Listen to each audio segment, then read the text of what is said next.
बच्चों, आज आपको सिंधु सभ्यता का के टॉपिक का अगला भाग शिल्प, व्यवसाय, अन्य देशों के साथ सिंधु सभ्यता का व्यवसाय और बाट माप सिंधु सभ्यता की लिपि, इन शीर्षकों के अंतर्गत सिंधु सभ्यता को पढ़ाऊंगी। बच्चों, सबसे पहली चीज़ है शिल्प। सिंधु सभ्यता के जो लोग थे उनके निवासियों का उद्योग धंधे काफ़ी विकसित थे और ये विकसित उद्योग धंधे ही उनके नगरीय सभ्यता के आर्थिक व्यवस्था का एक महत्वपूर्ण आधार थे। उनके व्यवसायों में वस्त्र बुनना, मिट्टी के बर्तन बनाना, आभूषण बनाना, लकड़ी के सामान तैयार करना, ईंट बनाना, खिलौने बनाना, सूत काटना, मुहरें बनाना, गुड़िया या मनके बनाना, बीट का निर्माण करते थे, जिसको जोड़ करके इसमें धागे डाल करके गहने बनाने के काम में आता था। इसके अलावा वो पत्थर के, धातु के बने विभिन्न प्रकार के औजारों का भी प्रयोग करते थे, मूर्तियाँ तैयार करते थे। सिंधु सभ्यता में कुंभकारों का महत्वपूर्ण स्थान था। कुंभकार लोग मकान बनाने के लिए ईंट का प्रयोग तो करते ही थे, इसके अलावा वो विभिन्न प्रकार के अनाज रखने के लिए मिट्टी के बड़े बड़े बर्तन बनाया करते थे।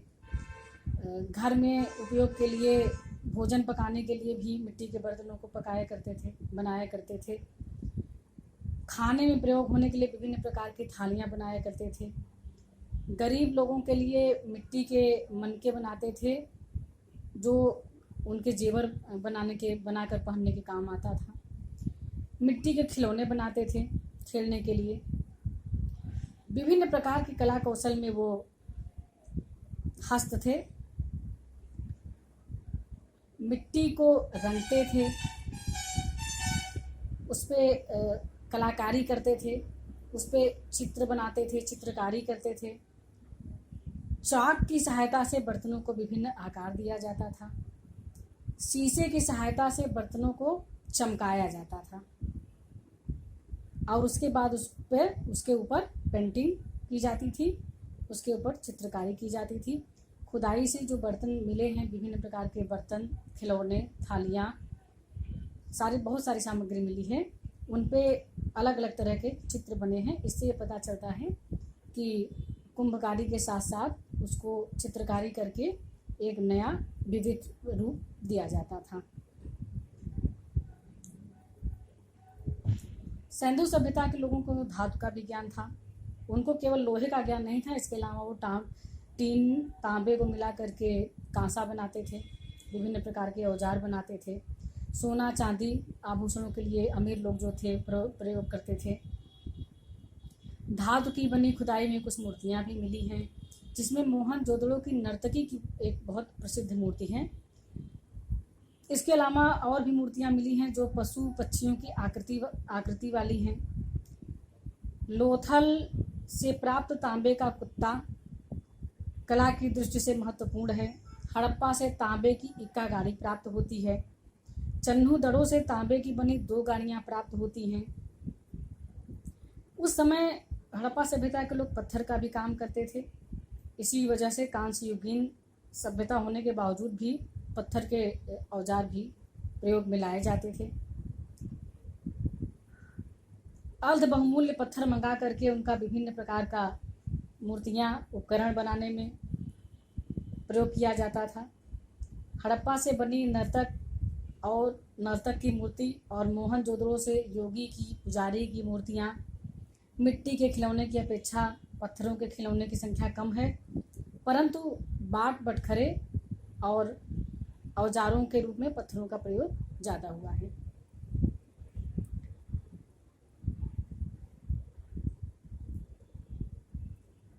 अब बात करते हैं व्यापार और वाणिज्य का। व्यवसाय का, सैंधव सभ्यता का व्यवसाय किन किन देशों से था।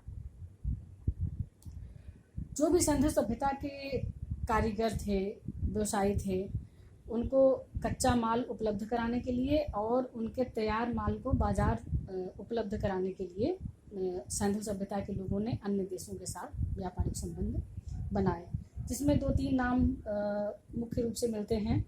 जैसे सैंधव सभ्यता का संबंध मेसोपोटामिया से, सीरिया, ईरान, तुर्कमेनिस्तान, इन सारे जगहों से था।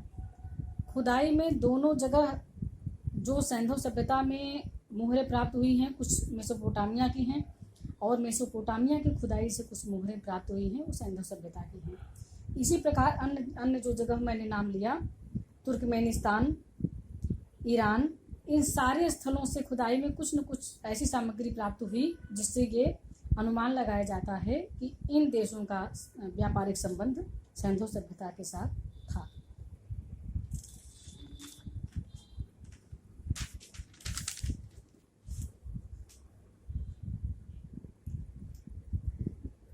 उस समय सैंधव सभ्यता में बाट माप की भी प्रणाली विकसित की गई। ऐसा अनुमान लगाया जाता है कि व्यवसाय करने के लिए ये बाट माप का आविष्कार किया गया था। खुदाइयों के दौरान जो पत्थर मिले, बाट बटखरे बहुत ज़्यादा संख्या में मिले, तो विभिन्न प्रकार के आकार प्रकार वाले थे।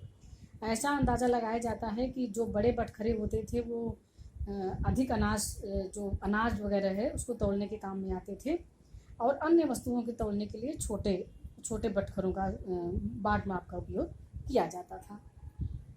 उस समय जो तराजू के पलड़े मिलते हैं, धातु और मिट्टी दोनों प्रकार के मिलते हैं, और उनके लिए उनको जोड़ने के लिए एक डंडी भी मिलती है।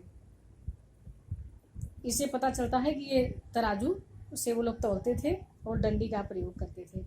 मोहनजोदड़ो से सीप का बना एक मापदंड तथा लोथल से हाथी दांत का बना एक पैमाना मिलता है। इससे स्पष्ट है कि माप तौल की एक निश्चित प्रणाली अपनाई गई थी।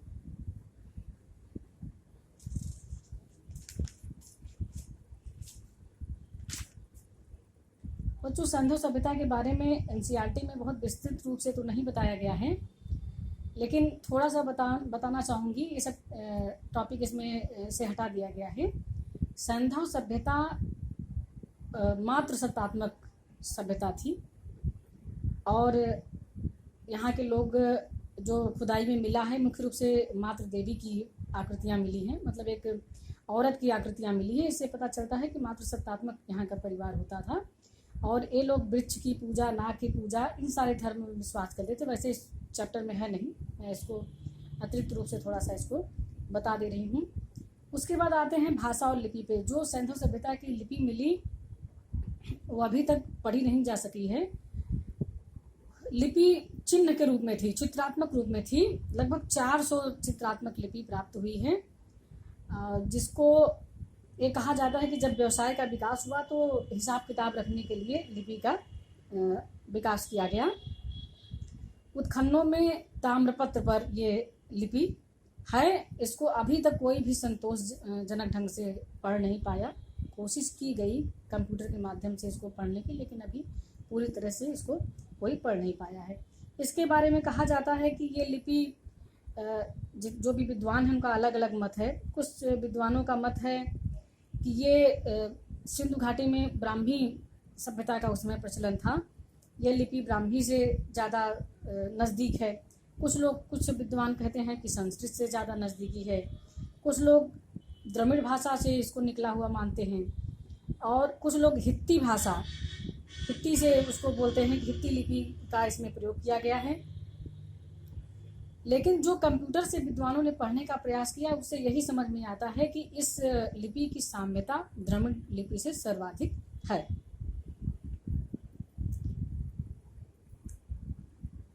ये लिपि दाएं से बाएं की तरफ लिखी जाती थी। जितने भी अभिलेख मिले हैं उनकी लेखन प्रणाली अक्षर सूचक थी। अभिलेख बहुत छोटे थे। मुहरों का व्यवहार संभवतः संपत्ति का स्वामित्व दिखाने, मतलब यहाँ से जो मुहरें मिली हैं उस पे भी कुछ लिपियाँ वर्णित हैं, अक्षर सूचक हैं। ऐसा कहा जाता है कि जो मुहरें थी उनका व्यवहार होता था कि ये अब धन संपत्ति को दर्शाने के लिए होता था कि कितना कौन आदमी अमीर है, कितना संपन्न है, स्वामित्व के उद्देश्य से इसको रखा जाता था।